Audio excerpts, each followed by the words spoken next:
10 years of being excluded from family reunions, I thought the ache would dull. It didn't.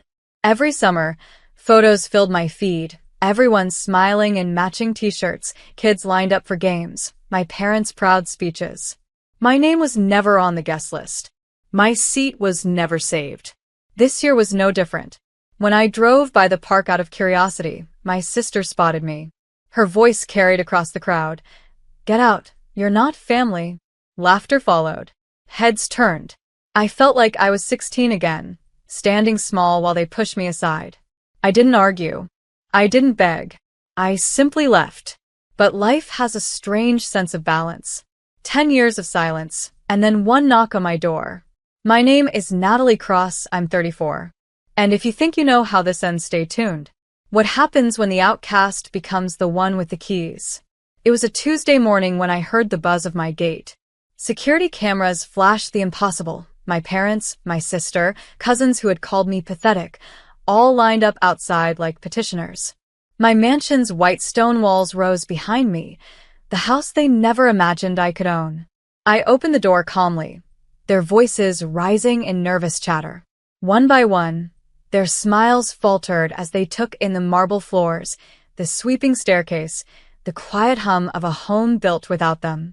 Their faces drained of color, eyes darting from chandelier to window to me, as if searching for a punchline. But there was none. And what I did next was something they never expected. They stood in a cluster on my doorstep, shifting uncomfortably. For a moment, no one spoke. Then Mom cleared her throat, her voice unsteady. "Natalie, we thought we should visit. It's been too long." Too long. As if 10 years of exclusion had been an oversight, like forgetting to send a Christmas card. I leaned against the doorframe, arms crossed. "Last time I saw you, you told me I wasn't family. Remember?" Dad's jaw tightened. "That was just a figure of speech. You're making it sound harsher than it was." A laugh slipped out before I could stop it. "A figure of speech? Funny, because it felt real enough to keep me out of your lives for a decade." My sister finally piped up, trying for charm. "We didn't mean it like that. Look, you've obviously done well for yourself. We're proud of you." Her eyes, though, betrayed her, darting over my foyer, calculating every detail. I let the silence stretch, the sound of the fountain in my entryway filling the space. They weren't here for reconciliation. They were here because they'd finally realized I had something they wanted. "Why are you really here?" I asked. They exchanged glances, shifting like guilty children. Finally, Dad muttered, "We've had some financial setbacks." There it was. The truth, dressed in shame.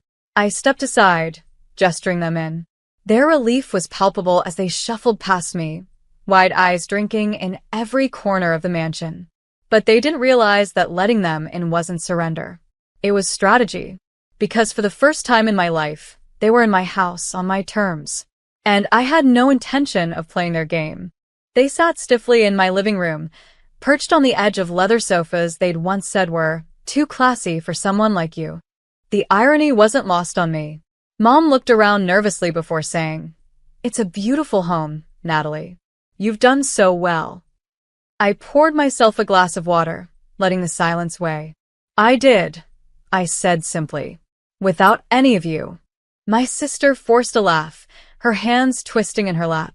"Don't be like that. We're family. Family forgives." I set the glass down with a sharp click. Family doesn't exclude one of their own for 10 years and then show up when the money runs out. Dad's face hardened. "We just need some help, Natalie. Alone. Things will get better soon. You've always been the practical one. You understand." I studied him. The same man who once told me I was dead weight. The same man who clapped his hand on my shoulder at 18 and said, "Don't expect much from life. You're not the star of this family." Now here he was, eyes down, voice softer. I walked to the dining table and pulled out a drawer. Inside was a leather-bound folder. I placed it on the table and opened it slowly. Stacks of documents, contracts, proof of ownership. Their eyes widened. This house. These cars. The businesses that keep them running, all mine. And not a single cent came from you.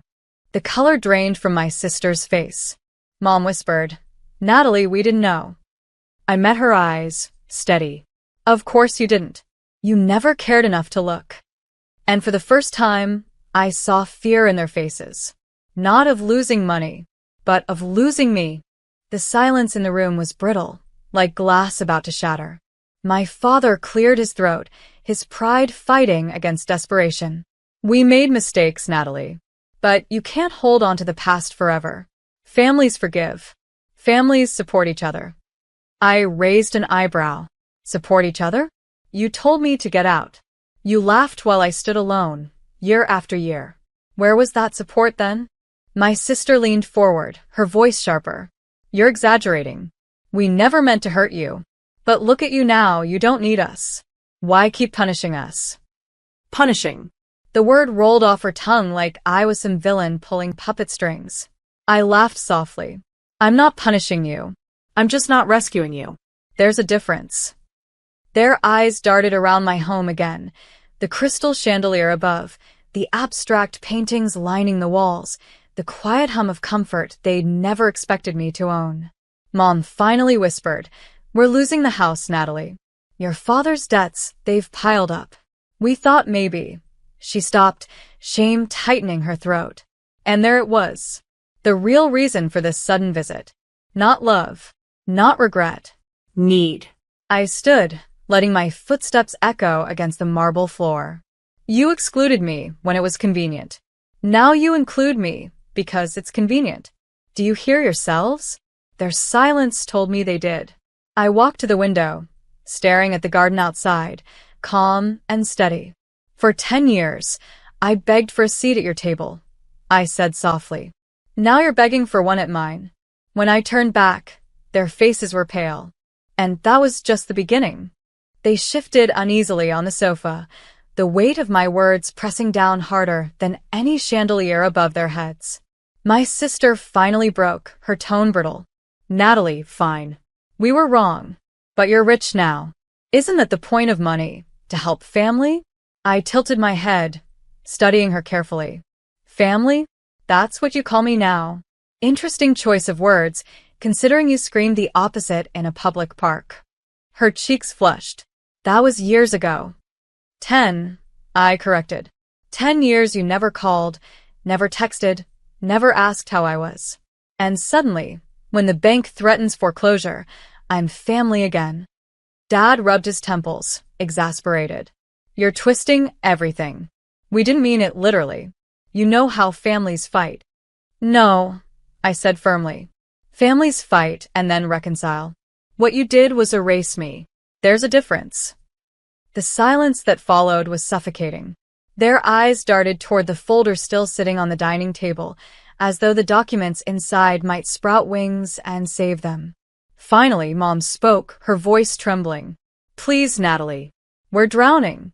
Help us, and we'll make things right. I leaned forward, my tone low and calm. Do you know what's interesting about drowning? Sometimes the person who pulls you under the water is the same one who begs you to save them. Their faces fell, the truth landing heavy. I stood, smoothing my dress, and let the pause stretch. You don't need saving. You need consequences. And in that moment, the power shifted completely. Not because I had money, but because I finally had the strength to say no. The room felt smaller now, the air thick with everything left unsaid. My sister crossed her arms, trying to mask fear with defiance. So what, Natalie? You'll just watch us lose everything? What kind of person does that to their own blood? I met her gaze evenly. The kind of person who learned that blood isn't a free pass to betrayal. Dad slammed his hand on the armrest. We gave you everything. The laugh that escaped me was sharp, humorless. Everything? You gave me years of silence, humiliation, and locked doors during reunions. Do you want me to show you what I gave you? I gestured toward the folder on the table. Receipts, debts I cleared, checks you cashed without thanks. That's everything. Mom started to cry then, soft and desperate. Natalie, please. We're not perfect, but we're your family. Doesn't that mean something? Her words might have broken me once. Not anymore. I leaned against the mantel, my voice steady. Family means belonging. You stripped that from me the moment you told me to leave. 10 years is a lifetime, Mom. A lifetime where you chose to erase me. The clock ticked loudly, filling the silence they couldn't. Their faces told me they finally understood. They weren't here out of love. They were here out of desperation. I straightened, my decision final. You came to my door expecting the same Natalie who once begged for scraps. She doesn't live here anymore. Their eyes widened, panic flashing. And in that moment, I realized I didn't need revenge. I already had something better. Control. They were unraveling before me. My sister's voice grew sharp, cutting through the silence. If you turn your back on us, Natalie, you'll regret it. You think money makes you untouchable? Wait until people hear how cold you really are. Her words slid off me like rain on glass. Let them hear, I said calmly. They already heard your laughter when you told me I wasn't family. Funny how memories tend to echo louder than gossip. Dad tried another angle, his voice softening. We can fix this. We'll invite you back to everything. Reunions, holidays, you'll have your seat again. Just help us now. There it was, the bribe wrapped in fake warmth. The very thing I had craved for years being dangled like a carrot on a string. But I no longer hungered for it. I walked to the wall of windows, pulling the curtains back. The garden stretched outside, perfectly manicured, a reflection of discipline and care. My discipline. My care. I turned to them. I don't need your seat. I built my own table. And the irony? It's bigger than yours ever was. Mom sobbed openly now, her hands wringing in her lap. Natalie, don't do this. We're family. We made mistakes, yes, but you can't just erase us. I took a deep breath, my voice calm but final. I don't need to erase you. You erased yourselves the moment you told me to get out. Their silence was louder than any scream. For the first time in my life, they looked small, powerless in the mansion they had never imagined would belong to me. And I had never felt taller. They left in silence. No hugs, no promises to call, no sudden change of heart. Just the sound of the front door closing behind them, their shadows swallowed by the evening light. I stood alone in the foyer, the echo of their footsteps fading into nothing. For years, that emptiness would have broken me. But now? It felt like peace. I walked back to the dining table, the folder of documents still spread out like a ledger of truth. One by one, I gathered the papers and tucked them away. Not because I needed proof anymore, but because the proof had already done its work. They had seen it. They had seen me. In the past, I'd begged for scraps of validation, thinking that if I gave enough, I'd finally earn my seat at their table. But tonight had taught me something I should have known long ago. I didn't need their table. I had built my own. I poured myself a glass of wine and stepped out to the balcony. The city stretched out beneath me, lights twinkling against the night. Somewhere out there, my family was huddled together, not in laughter, but in fear of bills, of consequences, of life without me to carry the weight. And maybe that was the justice I had been waiting for. Not revenge, not cruelty, just absence. They would have to face themselves now. Without me as their scapegoat, their babysitter, their invisible wallet. Without me, the cracks in their foundation would finally show. I raised my glass toward the skyline, whispering, to freedom. Because freedom wasn't loud. It didn't require shouting or slamming doors or grand speeches. Freedom was walking away calmly, letting their own words haunt them, letting silence be the mirror they couldn't escape. And in that silence, I found my place.